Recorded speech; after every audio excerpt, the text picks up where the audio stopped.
Welcome to the Sample Chapter Podcast, the show where authors read a sample chapter from one of their books. Here's your host, Jason A. Meiske. Well, thank you. Yes, indeed, as the lovely lady says, this is the Sample Chapter Podcast, episode 54, and yes, my name is Jason A. Meiske, thriller author and your host for what is sure to be a thrilling episode, certainly an entertaining one, with our guest G.S. Denning coming up here in just a few minutes. You don't want to miss out on this. So for those of you tuning in for the first time, who are we? Well, the Sample Chapter Podcast is a show dedicated to authors of varying success, whether you are a new author, whether you are a very successful one, such as G.S. Denning, or just a couple weeks ago we had New York Times bestseller Tosca Lee. But we've got interviews also waiting with brand new authors and authors who've done a few books and are still, more or less starting off. Regardless of your success rate, authors come on the show. We do a short interview to introduce you to potential readers, and the author reads a sample chapter from one of their books. Could be their first book. It could be a brand new one that just came out. It might be something obscure that perhaps they, one of their favorite books that just never quite took off. You never know what you're going to get, who you're going to hear from, and what the chapter is going to be each week here on the Sample Chapter Podcast. So make sure you hit that subscribe button and follow us. On iTunes is, I guess, the best place to go to because you're guaranteed to have it download directly into your device every week. You can also follow us on Facebook and Twitter at the Sample Chapter Podcast, and we'll make sure to, we do a lot of posts on there. We do a lot of sharing for not just our weekly episode, but also Throwback Thursdays and old episodes. We try and keep up a little bit with previous guests and what they might have coming up real soon. So make sure you're following along. If you would like to reach out to the show, you can use any of those methods, or you can also reach out to us through our email at samplechapterpodcast@gmail.com. You can just send me an email, let me know what you like about the show, what you don't like, if you have a recommendation for an author, if you are an author yourself and you're interested in coming on. By all means, reach out to me, let me know, and we'll see what we can do. My only caveat is that you must be a published author. Now, you can be self-published, you can be traditionally published, any of those methods. But the point is, the chapters that you hear on this show are from a book that is readily available. So if you like what you hear, go on out, pick up the book, and please give that author the greatest gift of all. Give them a review. Yeah, I mean, sure, authors like selling books. Okay, that's great. I'm an author myself. It's nice to see that little uptick in the back of the Amazon office, but I really get a thrill whenever somebody reviews my book. And a good review and an honest review, doesn't matter if it's 2 stars, 3 stars, or 5. As long as you're giving an honest review on Amazon, Goodreads, or like I do it on both. When I'm reading a book on Kindle especially, it populates immediately. Here's your Goodreads, what's your review? And then I go back and copy and paste that over to Amazon. So don't forget to do the same thing, because all the authors out there, they really appreciate that.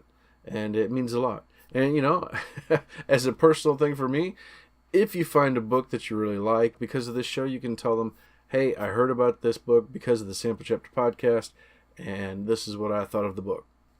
That'd be pretty cool. But, well, I also want to make sure and give a big shout out for our sponsor, U-Tor-All out of Warrensburg, Missouri. Amazing place. The absolute best place for self-storage needs, climate control, non-climate control. Check them out online at U-Tor-All.net. It's spelled U-S-T-O-R-A-L-L.net. Check them out online and give them a call if you have any questions.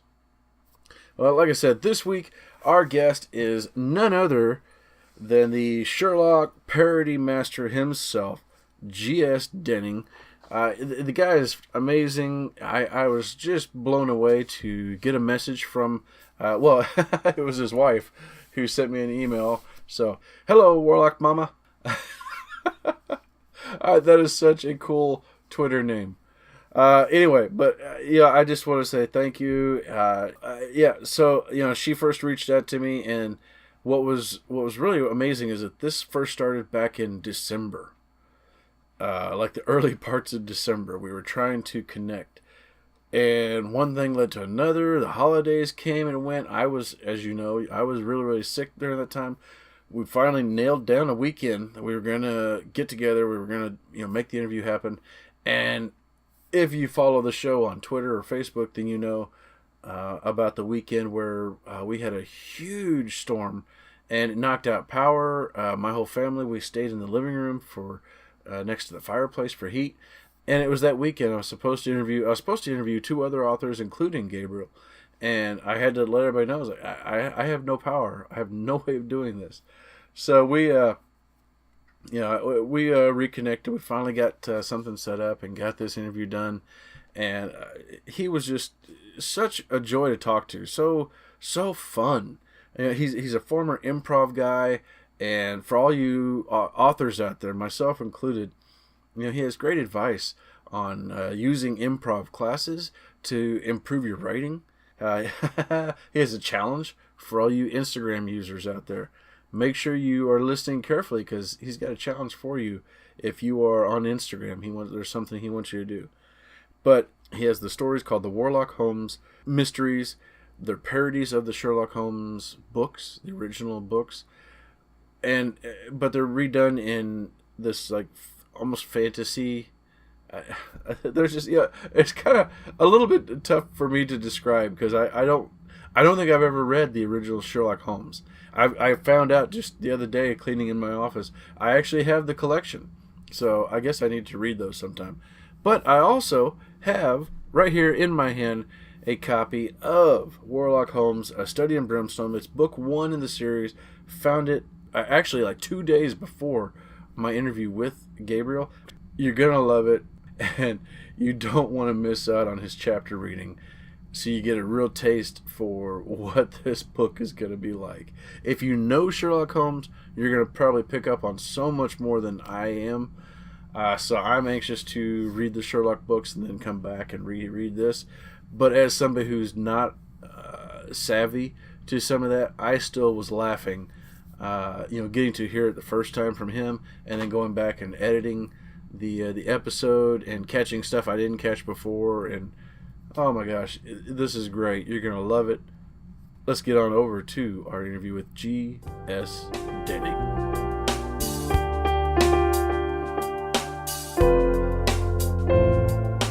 Hey there, guys and gals. Welcome to another episode of the Sample Chapter Podcast. With me today, I have the one and only creator of the Warlock Holmes series, G.S. Denning. Gabriel, welcome to the show, my friend. Hey, thanks for having me. I appreciate it. It is my pleasure. I am so happy. I've had a couple of authors recently who we've been back and forth trying to make something work out for so long, and you're one of them, and I'm so happy we finally got this nailed down. Yeah, just a word to your listeners out there. When you become an author, you become hard to schedule. So thank you for your patience with me. I'm glad we finally made it work. Oh, well, I tell you, I mean, a good portion of that's on me too, between things I've been dealing with here and then sickness and just, oh my gosh. So I appreciate your patience. I was just sitting here writing the whole time. So. Well, go ahead and let the audience know a little bit about yourself. Sure. Well, I read as G.S. Denning, but my real name is Gabriel or Gabe, which I admit whenever I'm cornered. I was an improv guy for about 15, 20 years. If you've seen Whose Line Is It Anyway, that's the sort of stuff that I did. And mostly Seattle Theater Sports and Jet City Theater, but also in Orlando with Orlando Theater Sports. And just a lifelong nerd and geek, loved D&D and Terry Pratchett and Douglas Adams and all that comic fantasy stuff. And years ago, had a little life implosion. 2008 rolled around, lost a house, lost a job, needed to restart, and left for Vegas to live cheap and get a medical career. Lost all my theaters, and at that point, I went, something? I've been meaning to write this down anyway. So, time to stop admiring, well, not stop admiring the comic fantasy guys, but time to join them. So I came here, started going to school, and while I was in school, between classes, started writing the Warlock Holmes series. It was an accident. I was in a writing class at UNLV, had just watched the very first episode of BBC's Sherlock, and had someone in my class who wrote a Mary Sue, a character who does everything better than anything else, and nobody liked her story, which was kind of sad. She took it hard, and I suggested maybe, it wasn't pretty, and so I was suggesting giving the character some flaws, to balance out their superpoweredness, and suggested Sherlock. And she said, well, that's just dumb. How would you even do that in fantasy? And on the way home, I just started laughing because I realized in the original books, everyone thought he was magic anyway. You just let it be. And then I thought up the pun Warlock Holmes and started giggling, ran upstairs to Google it as soon as I got home to see what people had done because I figured it would be great. And there was nothing. So 20 minutes later, I decided I'd do it. And I started writing just a little jokey piece that was going to be a story for class. And as I worked, I realized, I'm like, no, I think I could keep this going. I think I could make it honest, like really try to make it not just a joke, but an engaging story and keep it going. And so between classes, I started writing Warlock Holmes, and then, started talking to agents. And the day after the Supreme Court and Britain's High Court decided, no, it really is public domain. Anyone who wants to can write Sherlock stuff. Sure enough, my phone rang, and now when I walk into bookstores, I see my stuff, and it feels real good.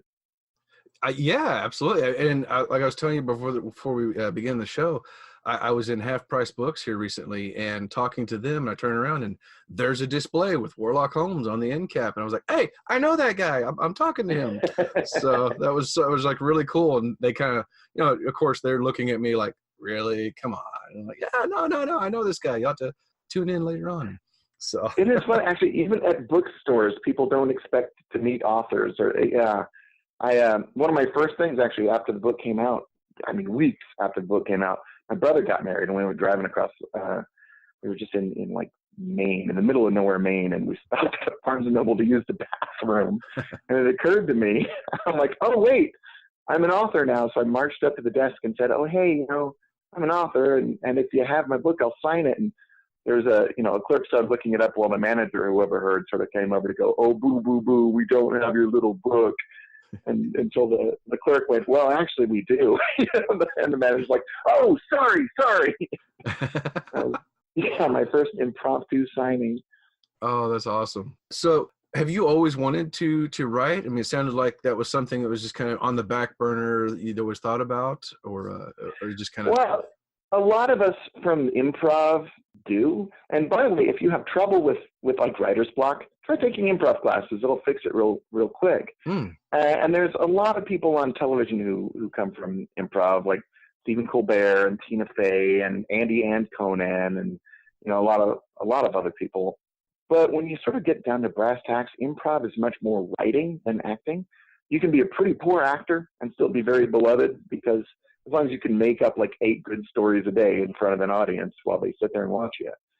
And if you can, writer's block isn't a problem. You don't realize it, but you're studying to be an author at that point. And many of us are like, hey, I'm going to write a book someday.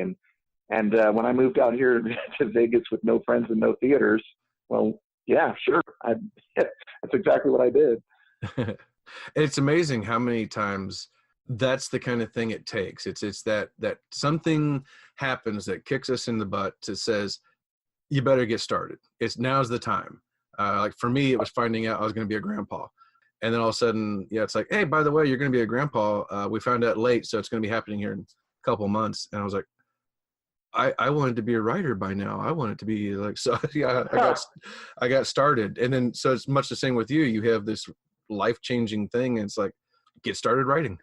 I've heard that from so many writers, like or sickness or an injury or something that just, changes things, and good changes can fold out of it. So yeah, hope that for all your listeners out there. Yeah, absolutely. Well, now, did you ever write early stories or anything growing up? Oh yeah, Oh, these little things, like you'd find Wizards of the Coast articles that I did. I worked very briefly for Nintendo as a writer, or what they call the localization editor. The games would come over from Japan, and they'd just be a mess. They would be translated in sort of in air quotes, but they just wouldn't make any sense. And our job was to write the English script for the games. But unfortunately, that was right when the market tanked. And so they hired like 10 of us to expand the thing, and I got to do one video game, style savvy, by the way. And then the market just crashed, and they fired the whole department, and it broke my heart. It was the best job. One person in the history of Nintendo of America had voluntarily left that position. It was just great. Oh my gosh. Tell us about the evolution of Warlock Holmes. Here's the nuts of here's how the characters developed and the story came together. From my initial idea, because I'm a comedian, but I'm an MRI technologist, so I work with a lot of doctors, and it always bugged me that Dr. Watson can be kind of stupid. When a doctor's job is very similar to a detective's. I mean, you get the backstory, you get the clues, you find out what's going on, and then you build a way to address it. And there's no reason that Watson should be bad at that. So I had that frustration with some Watsons, and just from comedy, you make inability. There's a lot of humor to be found in incompetence, really. And so pretty quickly, I realized I wanted to make my Holmes, on the one hand, really incompetent. He is not good at figuring out crimes. He's terrible at it. Watson is much, much better. But they've got this, odd couple balance both in their friendship and also in their ability. In that, in my stories, they're supernatural. So there's tons of demons and extra-worldly threats. And when it comes down to that, Watson's just a guy, and kind of a feeble one.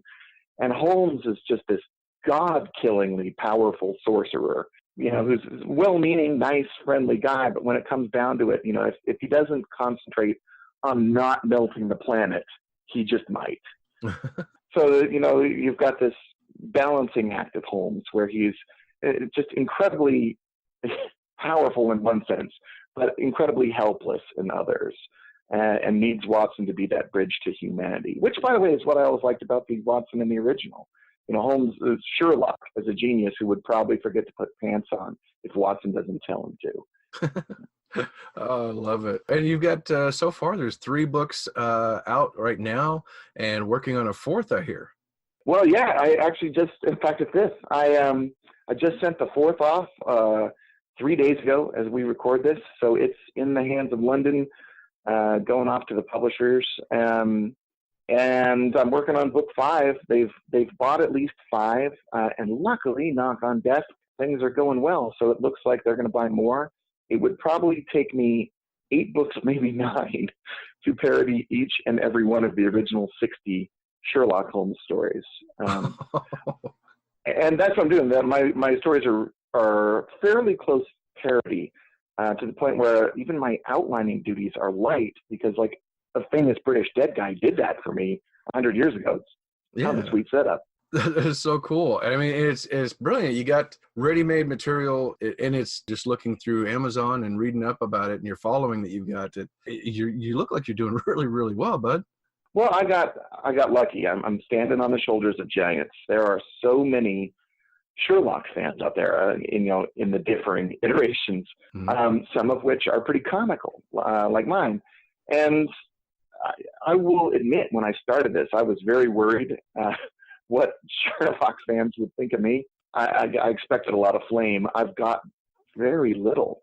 Generally speaking, it's the diehard Sherlock fans that seem to like me best, with 1 or 2 exceptions. I actually did get a 1-star review that was so perfect. We wanted to make it the top quote on the back of book 3. Yeah, but the guy took it down, so we couldn't. Oh, no. Yeah, he said it was openly flaunted degeneracy. And I wanted that splashed right across the wow, right across the top, right? Wonderful wordsmanship. Yeah, I know. The whole review, you could practically hear the monocle in the guy's eye, and but to credit him, nothing he said was wrong. He was dead right about me. He even fact, the reason he gave me 1 star was because there's in my version of Silver Blaze, mine is called Silver Blaze Murder Horse. Holmes magics the horse into talking and explaining the crime because he's too injured to be bothered, figuring it out. And the horse lets out that he was in a relationship with his trainer. In the original, the trainer had bought a dress for his mistress. And in my version, the trainer had brought a dress for himself, more like gosh. Catherine the Great, to impress the horse. So he called me that I was, like peddling bestiality, which is not exactly wrong. I do have to admit that there are many nations where I would be, killed for having written that. So maybe frowned upon, yeah. Yeah, he caught me. And you know what? I do have to admit that certainly deserves a 1-star review. Well, you're very humble about the success and all that. And, you were prepared for people to maybe be upset about it. But at the same time, this was your idea and you've put in the work. You're doing these stories and I think rightly so, it's getting the success it has because of the love you have of the originals and the work you're putting into it. So it's doing well for a reason, man. Thanks. Yeah. And, to all the aspiring writers listening to this, don't worry about doing the work. I mean, prepare for it. Put all of your life aside and devote all your time to it. But in a weird way, you'll do it. I mean, when it's in front of you and you've got to do it, you'll do it. It's one of those things where, 4 years ago, if you told me the schedule I was maintaining and the writing I was doing, I'd have just balked. I'd have told you I couldn't do it. But once it starts up, you can and you do. Mm. Yeah. There's something about staying busy that really helps that creative juices keep flowing. Yeah. There's something about a deadline that makes you realize, well, I better exude a certain amount of creative juice this week or I'm in trouble.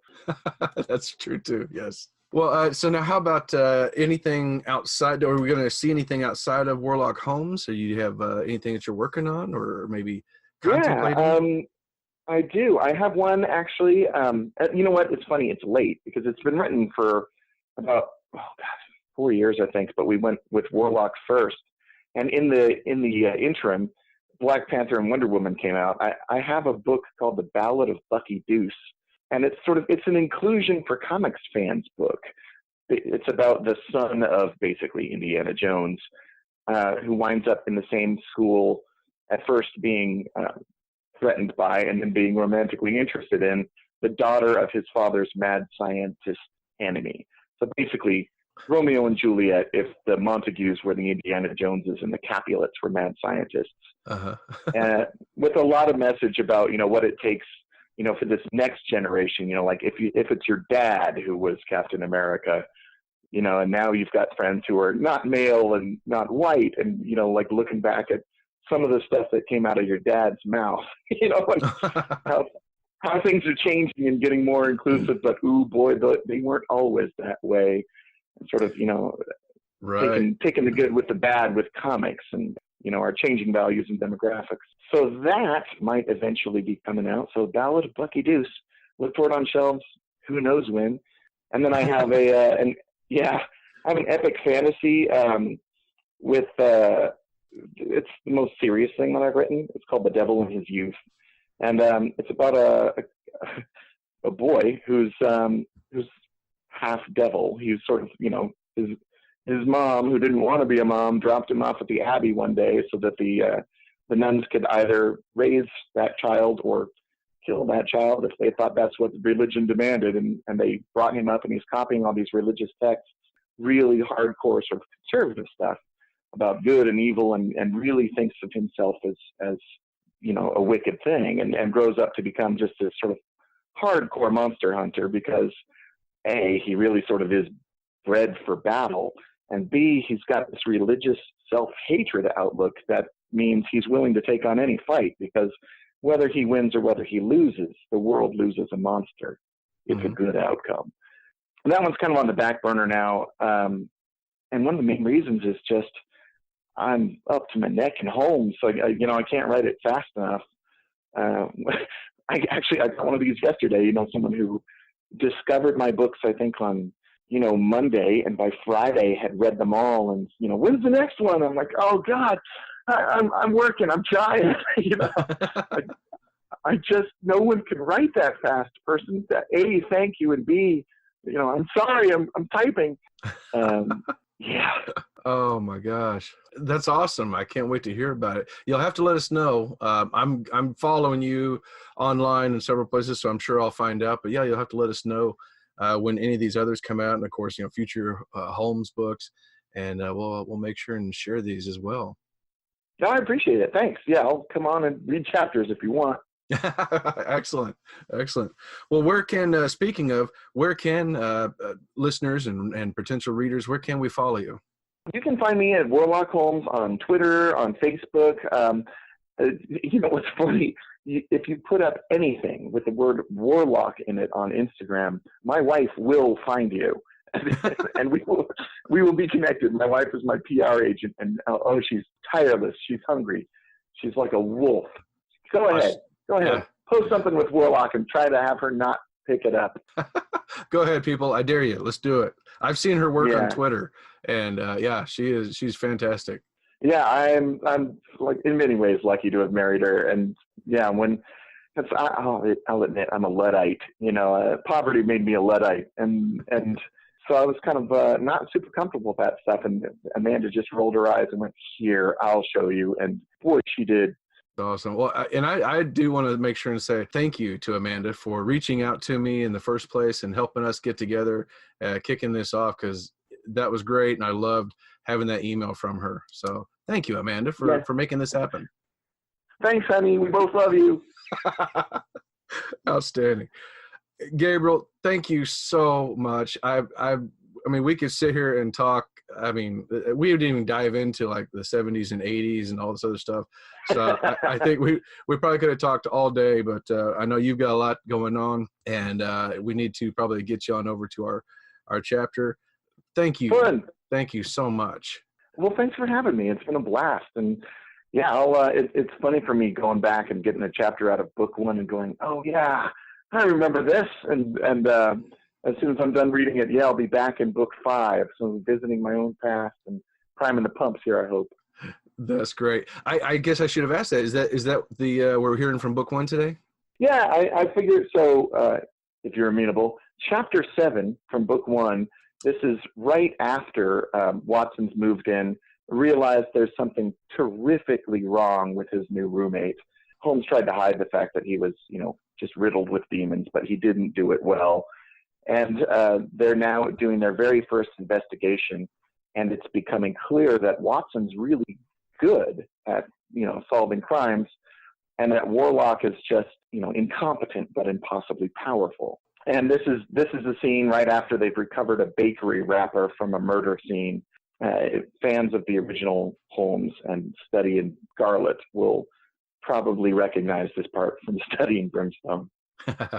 I love it. Fantastic. Well, again, thank you so much. And ladies and gentlemen, I introduce G.S. Denning with Warlock Holmes, A Study in Brimstone.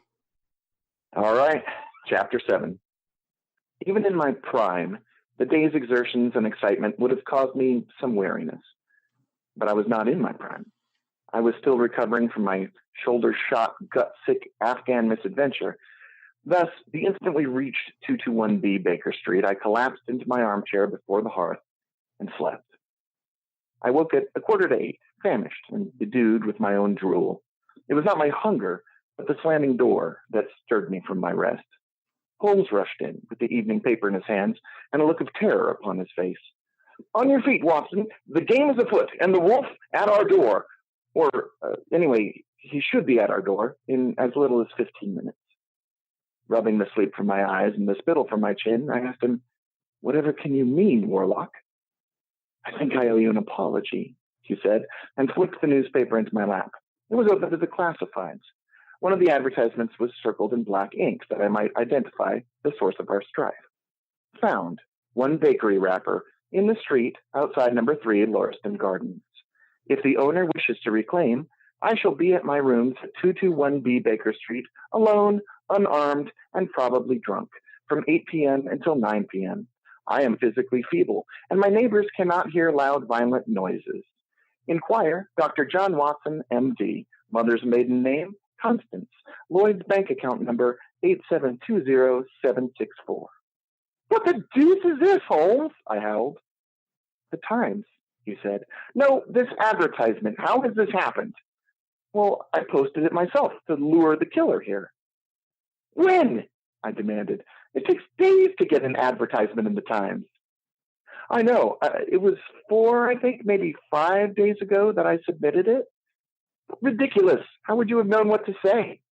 Well, it was a surprise to me as well, I assure you, he replied. Though I must say, it is nice to know what it means. I remember being quite baffled at the time. Why have you included my bank account number? Well, how should I know, Watson? To grant you increased verisimilitude, perhaps?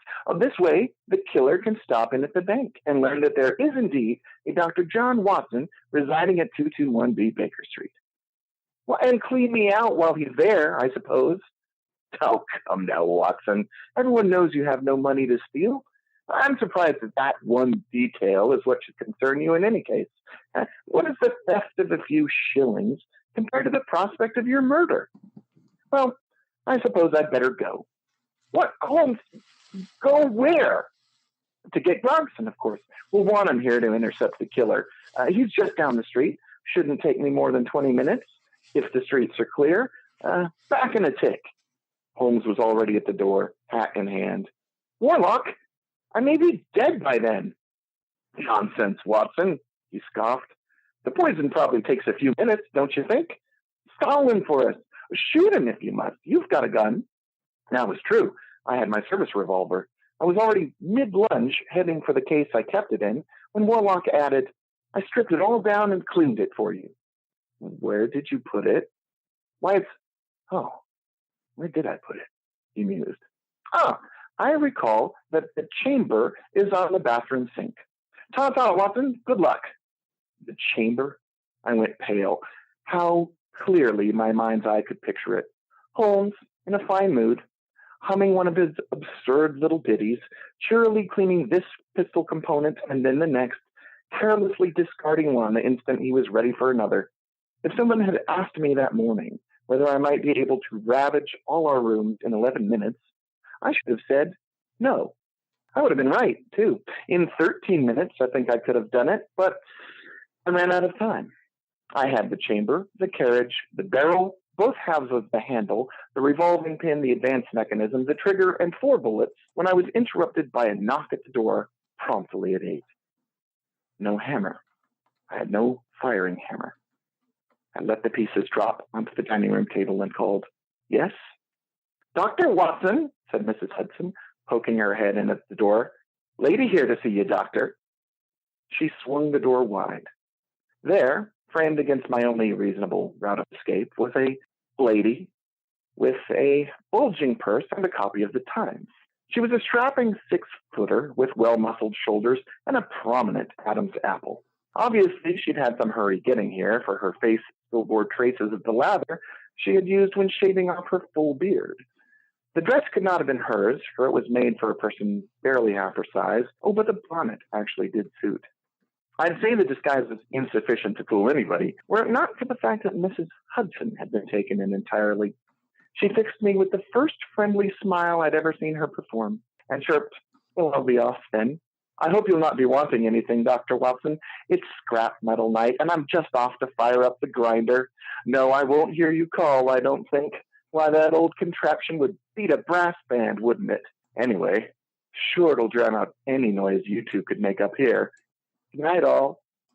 For a second, I thought Mrs. Hudson was leaving us alone because she would be happy to see me murdered. But the sprightly glint in her eye gave me to realize she had other reasons. The idea that young, unmarried doctors might be willing to rendezvous with aged spinsters unchaperoned in their quarters at night was a source of great hope to her. Doubtless she had several scandalous novels that began in exactly that manner. Her rusty old heart swelled with optimism. She tripped lightly down the stairs and was gone.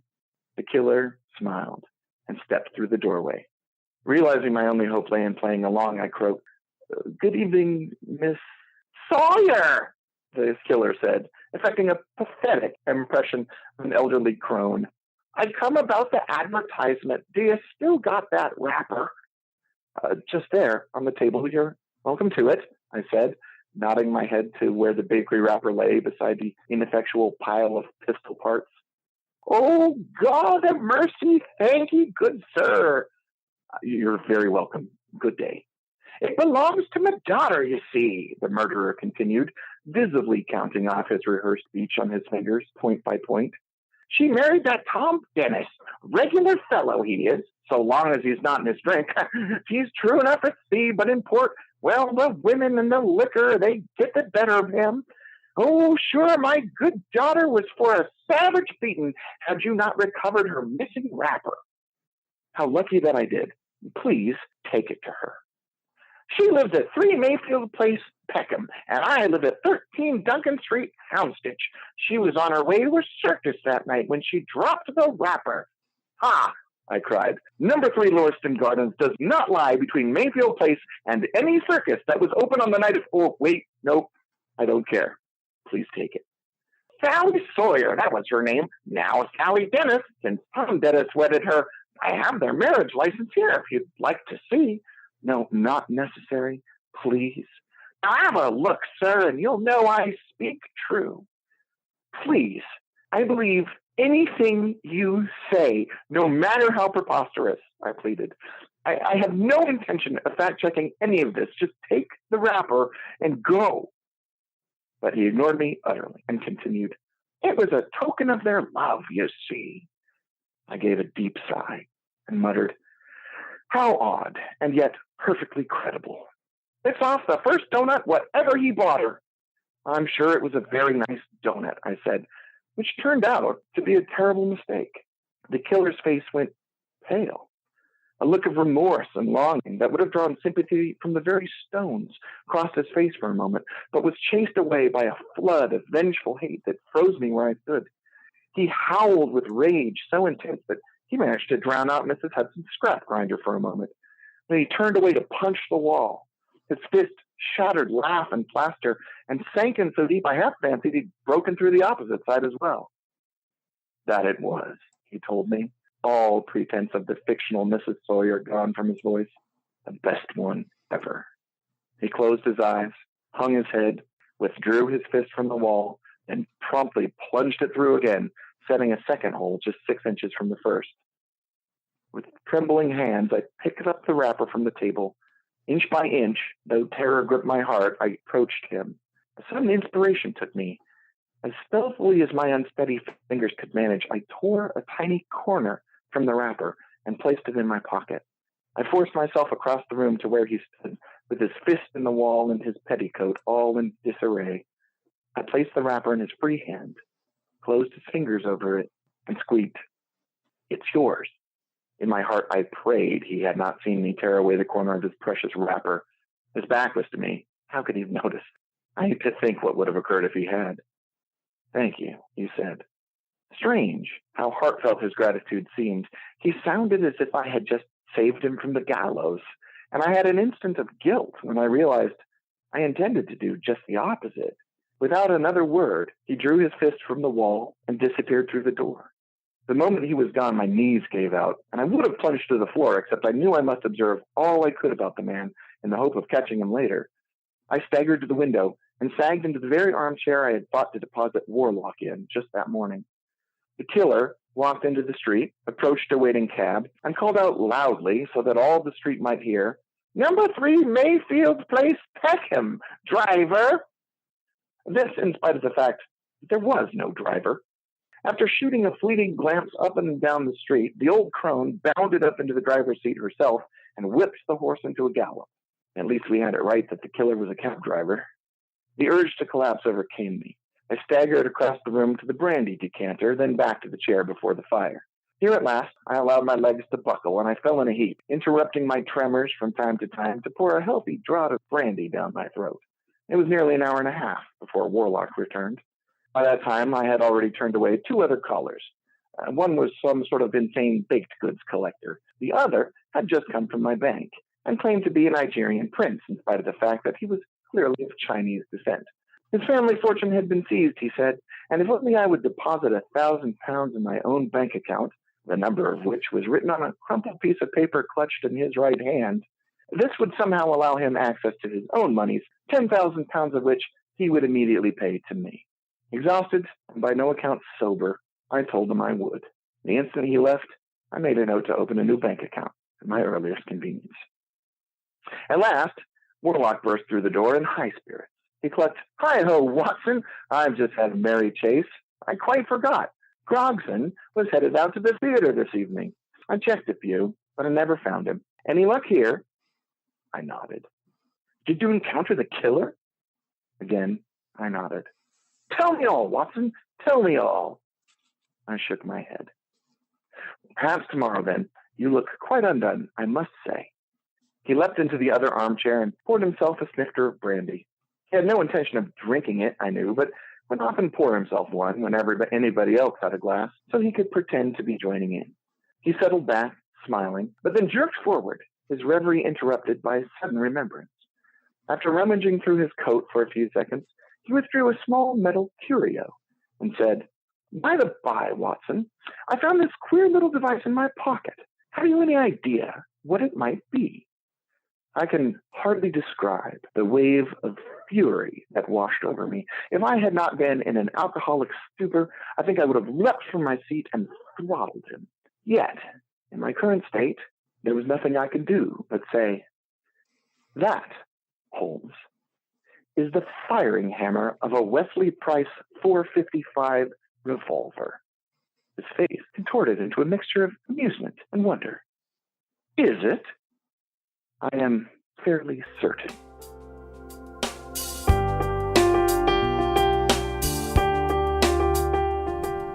That was G.S. Denning reading from his Warlock Holmes series, Book 1, A Study in Brimstone. Like I said, it was a fantastic episode. I had a lot of fun talking with him. Hey, make sure you share this episode with all your Sherlock friends out there. Get them to check this out because it's such an enjoyable read. Make sure to follow the links in the show notes so you can follow Mr. Denning and Warlock Holmes both. Follow our friends over at the Pop Goes the Culture Network. And don't forget to subscribe because as a subscriber, each week you get to have a new author, a new book, and a new sample chapter. Thanks for coming back, everybody. We'll see you next week.